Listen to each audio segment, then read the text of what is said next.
It's a place to work, a place to talk, maybe tell a story or two. It's a place to tinker with belief and ask what's good and true. There are things to keep and things to toss or see them differently. You'll find us in the Soul's Garage. Come share a laugh for three. The Soul's Garage, the Soul's Garage. Whatever your model of faith, let's question, ponder, wonder why on any path you take. Hello and welcome to the Soul's Garage. I'm David Ezekiel. And I'm Paris Donahue, and we've opened the garage door to hang out with you and tinker with this vehicle called faith in order to keep it running smoothly in all of our lives. And tinkering with this thing called faith, we want to work on today, we want to consider with you, did Jesus have a sense of humor? Maybe we should start off by telling a few funny stories. Oh, God, we ain't got that kind of time, David. Well, we could. I mean, did you hear the one about... Never mind. Okay. Never mind. All right. It'll come up organically. Well, we think it's worth exploring the relationship of humor and faith. Yeah, our trepidation with this episode, and we've talked about this, David and I have several times, there's the realization that when you start to talk about faith, talk about humor and analyze humor, it becomes terribly unfunny. And so we hope that we can keep it lighthearted enough to be in keeping with the topic that we're trying to discuss. Well, and as part of the aspect of human nature is that we do have a serious side and we have a humorous side. Mm-hmm. And it's strange to us that Christian faith has most often been associated only with the former, with being serious. Straight-laced, sober, and sad, we always said. Yeah, exactly. Yeah. I was about to say that. Well, go ahead. Straight-laced, sober, and sad. You're kind of losing something now. But well, see what I mean? When you explain humor, it kind of loses right. Something in the translation. But now, I know that I'm pushing this aspect a little bit here because we've always heard the message, haven't we, that Christians are supposed to be serious. It's as if some little voice is saying, wipe that smile off your face. Don't you know that you're here in church? But yet, Humorist Grady Nutt, whom both of us are devotees of, had a saying. He said, laughter is the hand of God on the shoulder of a troubled world. I really like that. Laughter is a gift from God, a gift that we really need in these days of terrorism and road rage and estrangement and outsourcing and people feeling fearful all the time. Mm-hmm. But we will take the aspect, because you've seen some of our episodes before, at least we hope you have. Get those cards and letters coming in, folks.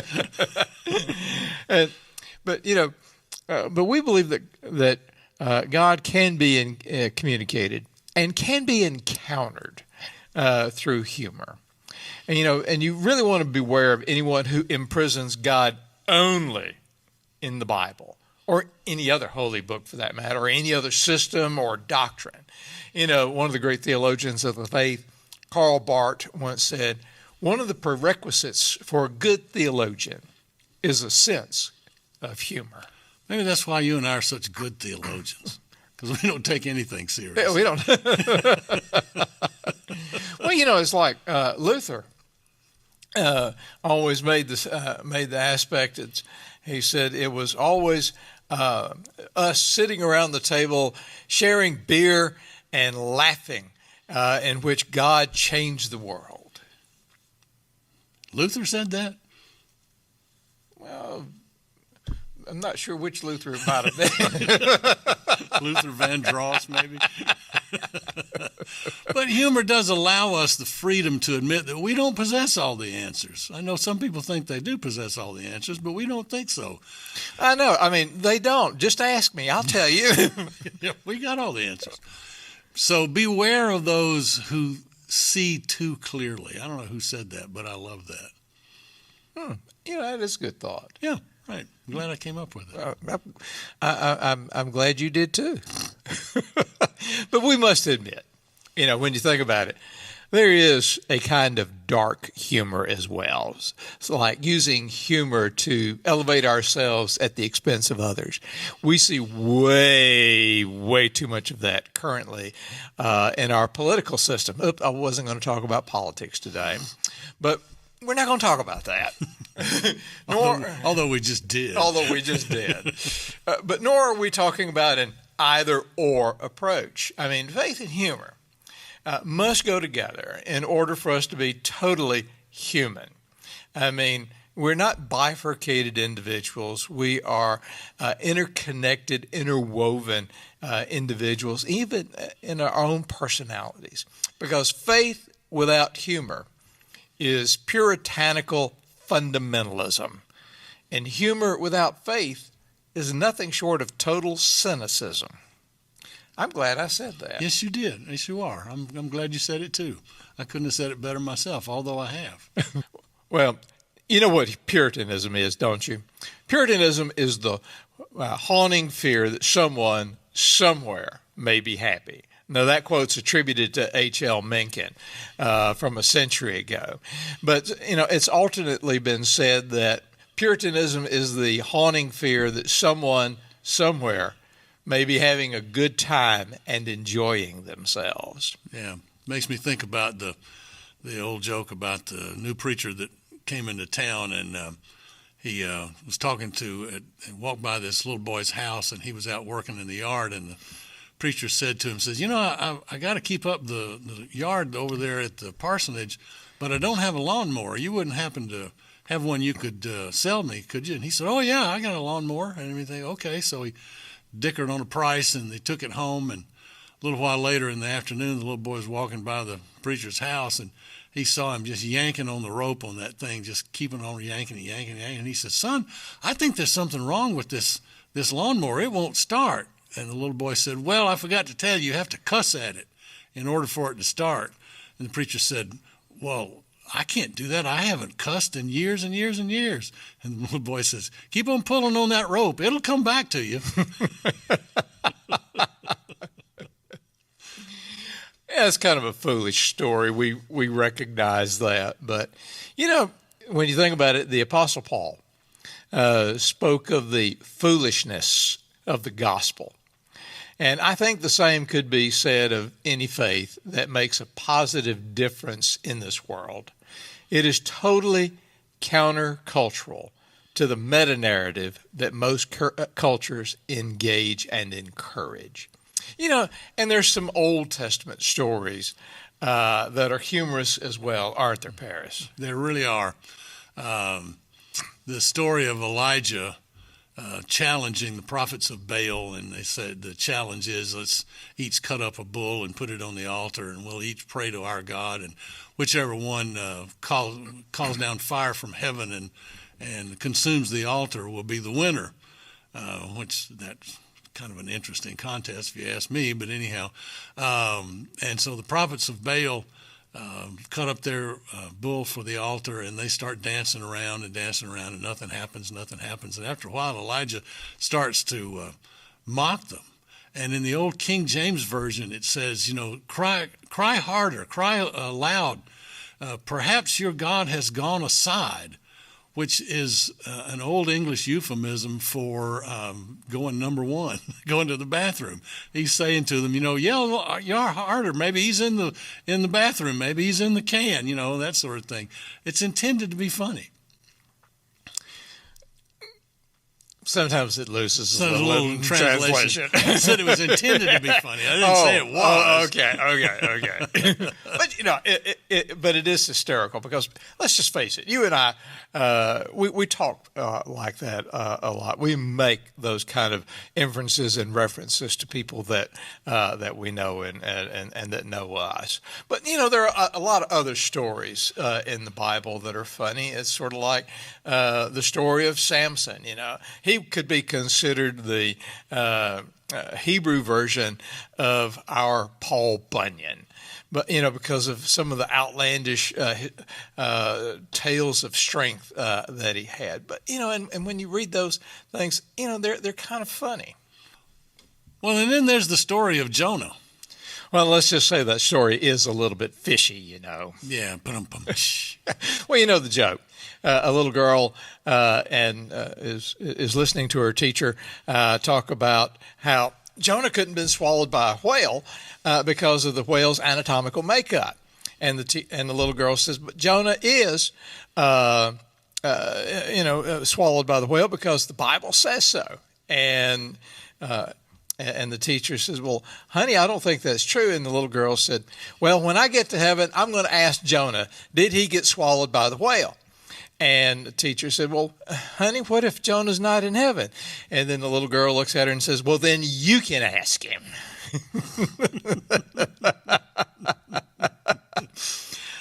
Oh, me. Like I said, it is a bit fishy, Yes, but and that's an old joke. Yeah, and let's just tell the truth. It is a whale of a tale. Moving on. Yeah. So if humor is part of what it means to be human, God, I hope so.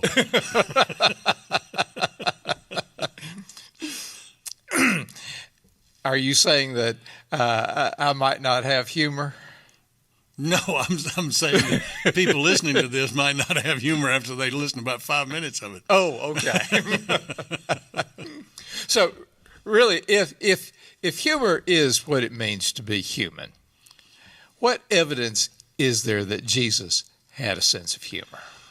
Well, again, there are plenty of parables, stories, incidences in the New Testament that I think indicate that. Jesus told a story in Matthew 18 about a slave who owed a mountain of debt, and it doesn't come across in the English translation, but the amount that he owes, but it's tantamount to saying he owed $1 bazillion, which is just absolutely ludicrous.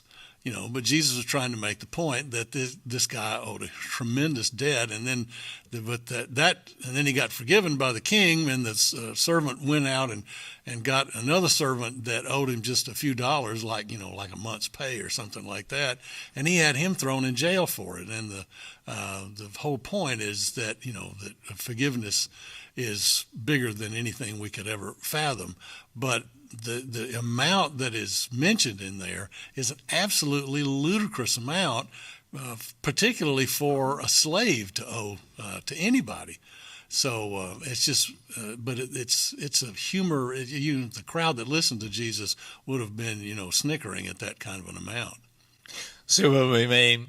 Sometimes if you have to explain humor, right. it's not all that funny. Right. Yeah, it's not funny. But there are other illustrations as well, and you'd have to consider the context. But such as when Jesus was saying that, well, you go around complaining about somebody else having a little speck of dust in their eye, and you got a log in your own. That's kind of funny when you think about a log sticking out of your eye. Mm-hmm. Yeah, and having just had some eye surgery, I feel their pain.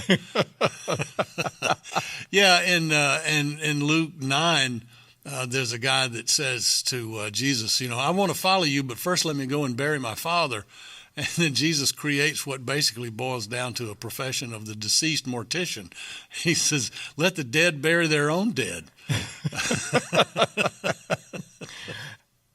Yeah, like that deceased mortician you were just referencing.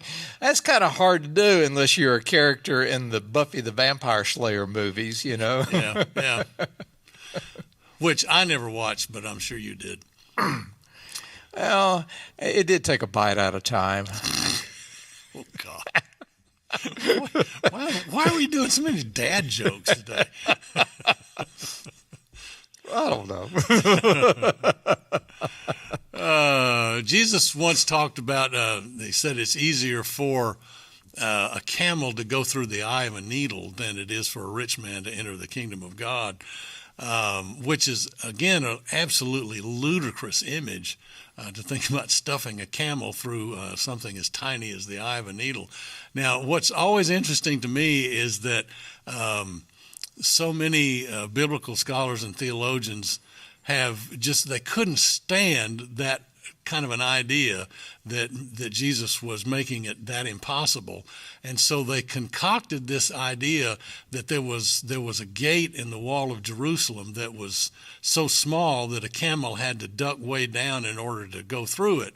And they called that the eye of the needle. There is not one shred of historical evidence that such a gate ever existed. So, Jesus was making a ludicrous kind of comparison here. And again, the people were snickering as they were listening to it.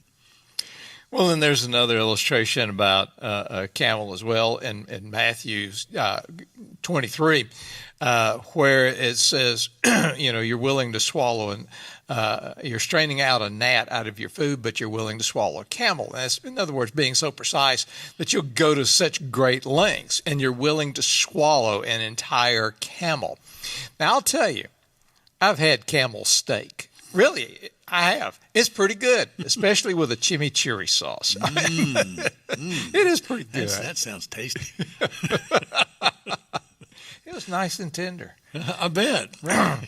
The camel races in Western Australia. Mm-hmm. This is what happens to the loser. Quite an incentive to run as fast as you can. That's exactly right. Right.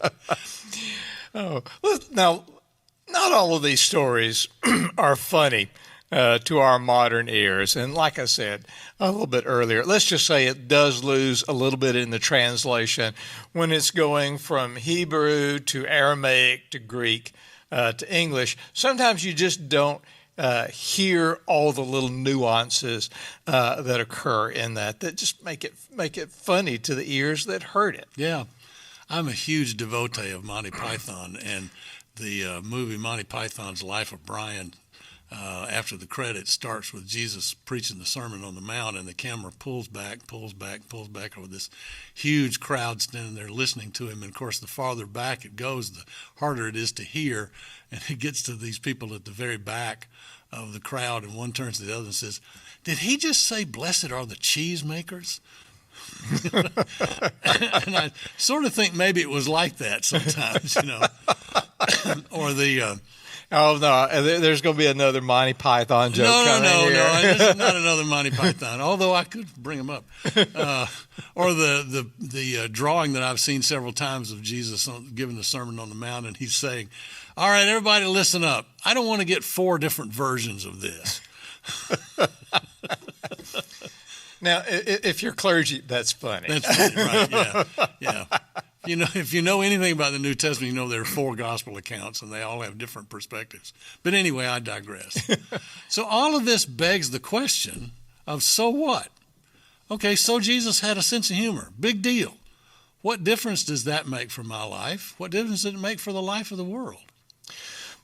And the aspect is, we do think it is a big deal because it invites us to celebrate delight in this life. It signifies a huge, huge shift in how we can approach the holy. Most of us have seen pictures of Jesus sweating drops of blood in the Garden of Gethsemane, or Jesus hanging on the cross in agony as across his face. And when you look at a lot of the Bible, there's not a lot that depicts Jesus as laughing or smiling, or at least in our depictions of stained glass windows. Another person of whom we think very highly of, Carlyle Marney, once said that Jesus is imprisoned in stained glass. And that's personally why I like the picture of the laughing Jesus. The one of the laughing Jesus, the picture of him with his head thrown back and heaving a hearty laugh. Yeah, it's acceptable to laugh. It's acceptable to smile, to have fun as the people of God. David and I take our faith very seriously, but as you can tell if this is your first time to watch this or listen to it, we don't take ourselves seriously at all. because we think G.K. Chesterton was right when he said angels can fly because they take themselves so lightly. I like that. It's not funny, but it's cute. I know it really is cute, but it also kind of paints an image that we can take a look at